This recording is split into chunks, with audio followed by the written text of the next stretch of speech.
This is 7 National News, and in our top story. Under the directives of His Highness Sheikh Mohammed bin Rashid Al Maktoum, the Vice President and Prime Minister of the UAE and ruler of Dubai, Mohammed Abdullah Al Gargawi, the UAE's Minister of Cabinet Affairs and Chairman of the Organising Committee of the World Government Summit, has announced that this year's summit will cover vital sectors and launch specialised reports and studies. One of these sessions, hosted by Tim O'Reilly, founder of O'Reilly Media, will look at the future of government work and explore the new generation of smart government. Another topic related to cities of the future will be discussed in a session titled The Future of Road Transportation. The future of the digital economy will feature discussions spread across multiple sessions, including one on digital coins, the future of economy. The World Government Summit, formerly known as the Government Summit, will launch a number of reports in cooperation with knowledge partners, both during the summit as well as throughout the year. These include reports on artificial intelligence, development of sciences, and the future of governments in cooperation with The Economist. Additionally, a survey will be launched on digital transformation of the government in collaboration with Deloitte.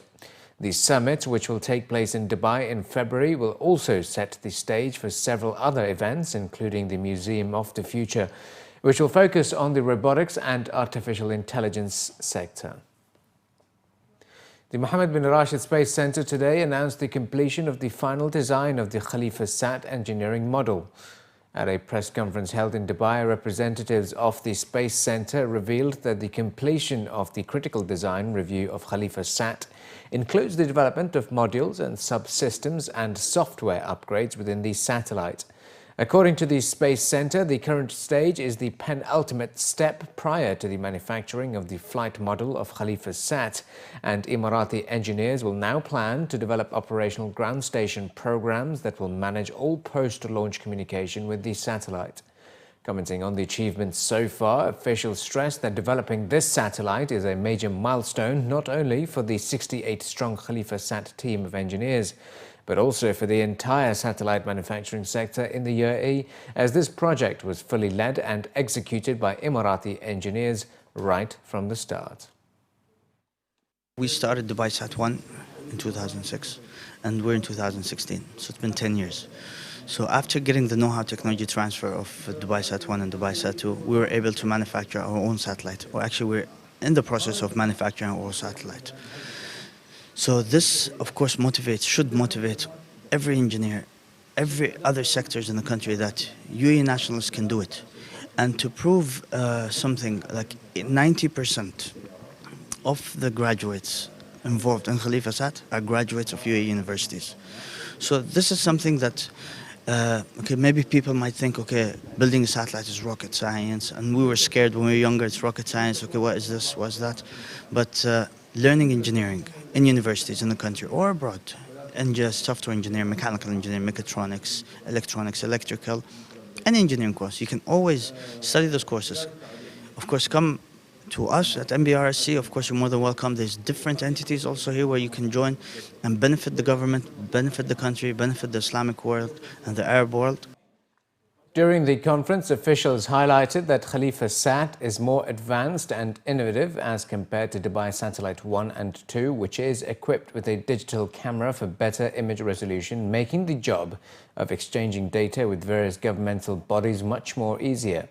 Officials highlighted that KhalifaSat is the first practical step in manufacturing an Emirati satellite, built by Emirati expertise in space technology laboratories in Dubai, and this will continue to inspire the satellite manufacturing sector in the UAE.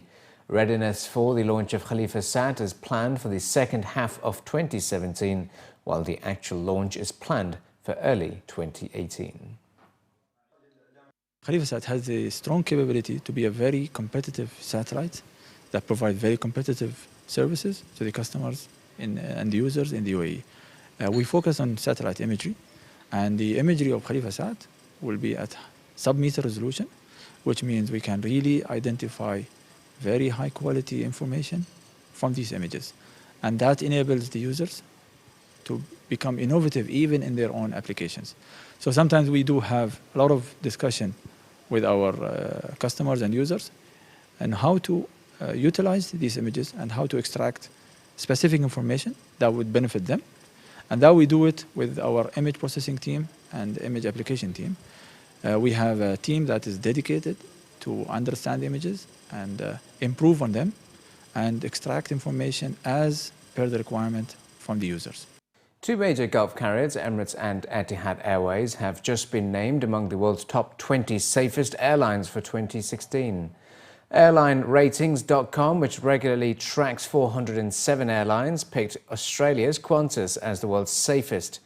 Holding the top spot for the third year running, Qantas has never had a fatal jet airliner accident. The rating website said it does not numerically rank its safest airlines as they are so close in operational safety, but it does pick out one overall standout airline. The site looked at a number of indicators to come up with a list, including operational history, incident records, and operational excellence of each airline. It also took into account several factors related to audits from aviation's governing bodies and lead associations, as well as government audits and crash records. Other airlines that made the top 20 include Air New Zealand, American Airlines, Cathay Pacific Airways, Japan Airlines, KLM, Lufthansa, Singapore Airlines, United Airlines, and Virgin Australia.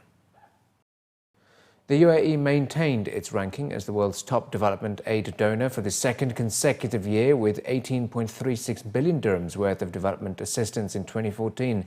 That's according to the final report released by the Development Assistance Committee at the Organization for Economic Cooperation and Development. The aid constitutes 1.26% of the UAE's gross national income. Sheikha Lubna Al-Qasimi, Minister of Development and International Cooperation and Chairperson of the UAE Committee of Humanitarian Aid, said the UAE's first rank as the world's top development assistance donor is evidence of the country's commitment to its global humanitarian message. She added that it also bolsters its principles and its endeavor to establish the country as a humanitarian capital and a relief hub to help and support brotherly and friendly countries. The Ministry of Environment and Water has revealed that the recent rains in the UAE have resulted in the collection of more than 97 million gallons of rainwater from various dams and barriers located across the country, especially in the northern region. The downpours, which ranged from low to heavy, were experienced all over the country, particularly in the northern region of Ras Al Khaimah and the inclined areas of At-Tawyin, Nahila, Al-Biya, Al-Qad'a, Ghalila and Sham. Mariam Mohammed Said Harib, Assistant Under-Secretary of Water Resources and Nature Conservation Affairs, led a group of dam management consultants and engineers from the ministry to inspect the dams and barriers where the rainwater was collected. Harib said that the conserved amounts of water across 6 dams in the northern region of Ras Al Khaimah reached around 425,000 cubic meters, which is equivalent to 94 million gallons. Heavy rain also fell in the eastern region in Sakamkam Valley in Fujairah, harvesting a total of 15,000 cubic meters. Collectively, the total amount of water collected in dams reached around 440,000 cubic meters. The Higher Committee for Combating Drugs at the Ministry of Interior has discussed ways to enhance cooperation and coordination with the National and Reserve Service Authority in the fight against drugs. The Higher Committee recently held its 11th meeting under the chairmanship of Colonel Saeed Abdullah As-Suwaidi, the Director General, Anti-Narcotics Federal Directorate General at the Ministry of Interior, at the Anti-Narcotics Directorate General Headquarters at Dubai Police. Colonel As-Suwaidi stressed the importance of integration between the competent authorities involved in the fight against drugs to reach the coveted goal. He pointed out that such meetings provide the opportunity to develop prevention, awareness and treatment plans, as well as rehabilitation to achieve social integration. He added that the national strategy to combat drugs was built based on joint collaboration and concentrated efforts between the concerned authorities through ambitious initiatives that reflect the determination of all concerned to stand united against the scourge of drugs. And finally, in the bulletin, ballet fans and enthusiasts in the UAE have the rare opportunity to witness top ballet dancers from the Paris Opera Ballet perform live, including star dancer Dorothy Gilbert and her young partner Hugo Marchand, as they perform in Dubai at the 3rd Annual Ballet Grand Gala. The latest edition of the Annual Ballet Gala, starting Thursday, the 7th at Dubai's Madinat Theatre, include performances by French ballerina and star performer Dorothy Gilbert, one of the opera's most acclaimed dancers, who has performed leading roles in famous ballets such as The Nutcracker, Swan Lake and Romeo and Juliet. During a press conference, it was revealed that Gilbert will also perform a two-dance duet from Giselle with her partner Hugo Marchand. She received a great honor titled Étoile, one of the 5 ranks at the opera, after her first-time performance as the lead Clara in The Nutcracker in 2007. This is also Gilbert's first performance in the UAE. And the star performer, and described as the young hope of Paris opera, the 22-year-old Hugo Marchand is a premier dancer and is said to be representing a new generation of talented dancers of Paris National Opera.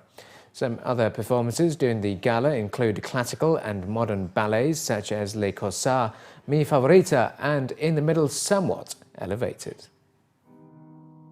I think there is certainly a population to come and watch ballet. Like you said, a lot of expats will use, in their own countries to come and go and see the ballet. And we also hope to have people from Dubai, to come and discover maybe ballet, a new form of art for them, So we're always very happy to open the audience and get a new audience to discover something. And this is a bit of the mission in Dubai. Of course, we are very happy that people who love ballet come, because we're going to perform for them, but going in a country where it's not really in the culture is also very exciting for us. I think yes, France is a very good culture for ballet, and there is a very strong tradition and school here. So we bought French style in Dubai. I think it's very important for us to meet the public, the audience here, because every time I perform in a new place, there is always a different way for the audience to see the show and to appreciate. So we will see if the audience of Dubai, because it's my first time for me here, will like the show. I hope so. I went there last year.